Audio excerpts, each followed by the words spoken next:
जी महाराज की जय हो। पूज्य श्री गुरुदेव भगवान की जय हो। जय जय श्री सीताराम। स्वजनों, श्री राघव की भक्ति प्राप्त करने के लिए, अपने मन को निर्मल बनाने के लिए, जिससे हमें निर्मल भक्ति की प्राप्ति हो, तो माँ जानकी जी की आराधना आवश्यक है। जब तक माँ जानकी जी की कृपा प्राप्त नहीं होती, राघव की कृपा प्राप्त करना अत्यंत दुष्कर है। कल हम सब ने श्री राम कथा का महात्म्य श्रवण किया। आज कथा के प्रसंग पर चलें। प्रेमी सज्जनों, किसी साधक ने कहा कि एक घड़ी, आधी घड़ी और आधी महपुनि आठ, तुलसी संगत साधु की हरे कोटि अपराध। यदि हम एक घड़ी अर्थात 24 मिनट, एक घड़ी अर्थात 24 मिनट, आधी घड़ी अर्थात 12 मिनट और आधी महापुनिया यानी 6 मिनट, 6 मिनट भी यदि हम किसी सत्पुरुष का संसर्ग करें तो हमारे कोटि जन्म अपराध यानी करोड़ों जन्मों के पापों का शोधन होता है। परंतु हम फिर उसी पाप में निवृत्त हो जाते हैं, इसलिए फिर दुख भोगना पड़ता है। प्रेम से बोलिए जय श्री राम। भगवान की अमृतमयी कथा जहां पर निर्धारित होती है,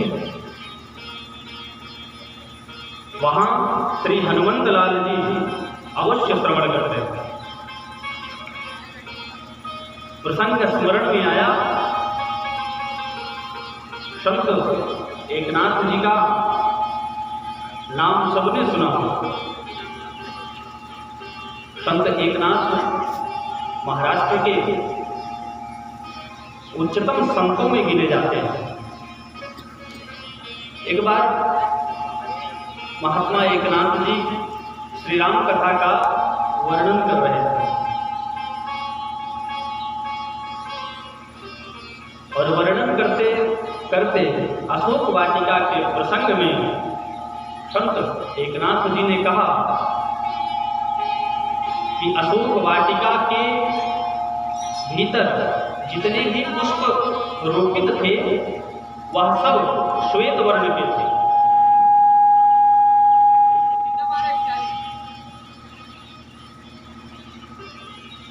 प्रेम से बोलिए जय श्री राम। तो एकनाथ जी ने कहा कि अशोक वाटिका के पुष्प जितने थे वह सब श्वेत रूप के थे। तत्क्षण उसी कथा से हनुमान जी प्रकट हुए और कहा कि अशोक वाटिका हम गए थे या तुम गए थे? एकनाथ जी ने कहा अशोक वाटिका तो आप वही गए थे, लेकिन पुष्प श्वेत थे। कहा अशोक वाटिका के एक एक पुष्पों को हमने देखा है और वह श्वेत नहीं है। इसी बात पर विवाद चल रहा था। तो एकनाथ जी ने कहा कि इसका निर्णय कैसे हो? कहीं निर्णय करने के लिए कोई मध्यस्थ चाहिए, और वह मध्यस्थ जो दोनों पक्षों को जानता। हनुमान जी ने कहा कि एक व्यक्ति निर्णय कर सकता है। एकनाथ जी ने कहा कौन? माँ जानकी जो चाहे तो वह निर्णय कर सकती है, क्योंकि अशोक वाटिका में माँ जानकी जो प्रत्यक्ष विराजमान थी। तो माँ जानकी जुआ में तो राघव ना आवे, ऐसा हो ही नहीं सकता। हनुमान जी ने स्मरण किया, श्री सीताराम जी महाराज सलक्ष्मण भैया लक्ष्मण के साथ प्रकट हुए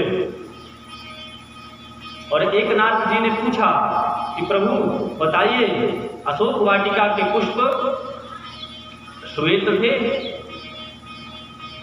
तो भगवान राघव ने कहा कि अशोक वाटिका में माँ जानकी जुड़ गई थी, इसलिए यही बता दें कि पुष्प श्वेत थे या रक्त वर्ण के थे।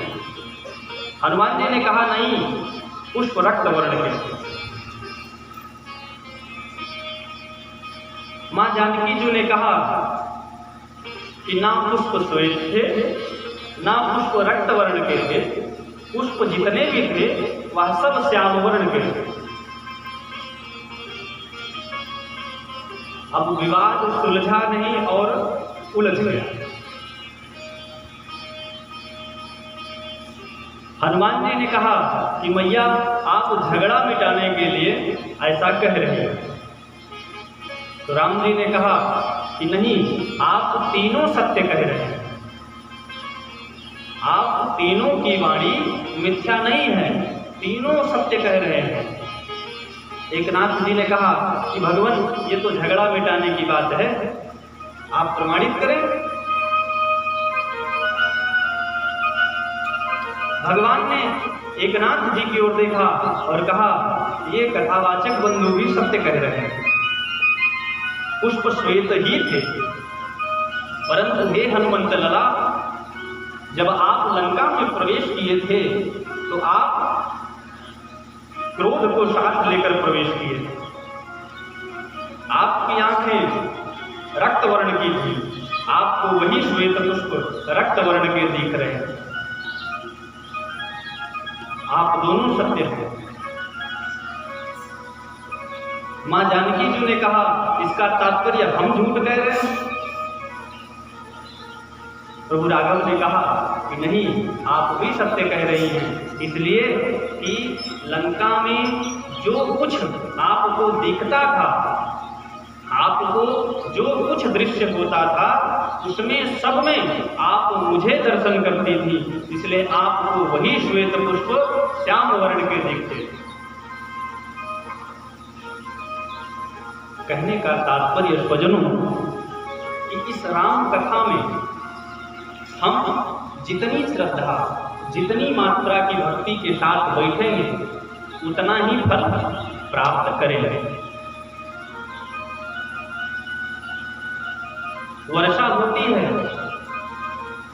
किसी के पास 5 लीटर का पात्र है और किसी के पास 50 लीटर का पात्र है। वर्षा अपनी ही मात्रा से होती है, परंतु पात्र के हिसाब से जल संचय होता है। हमारा अंतर्मन कितनी कथा को अवशोषित कर सकता है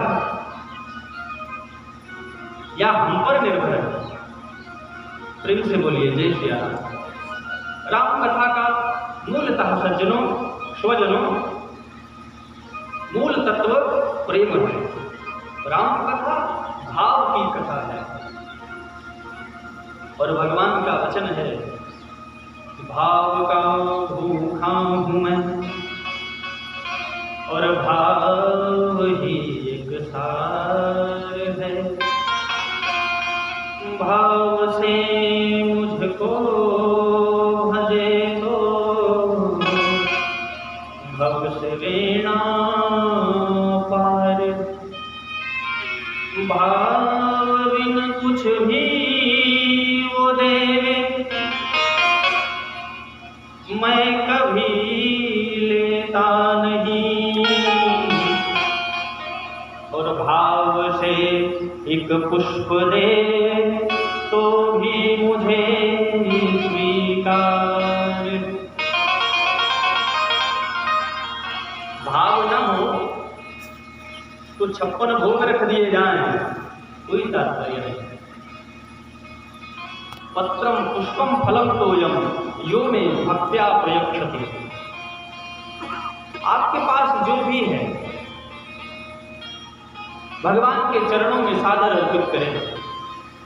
कुछ नहीं है, बैठकर समाधिस्थ होकर ध्यान लगाइए, मानसिक पूजा करिए।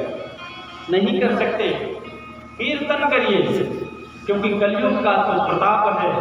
कलयुग केवल हरि गुण गाहा, कलयुग के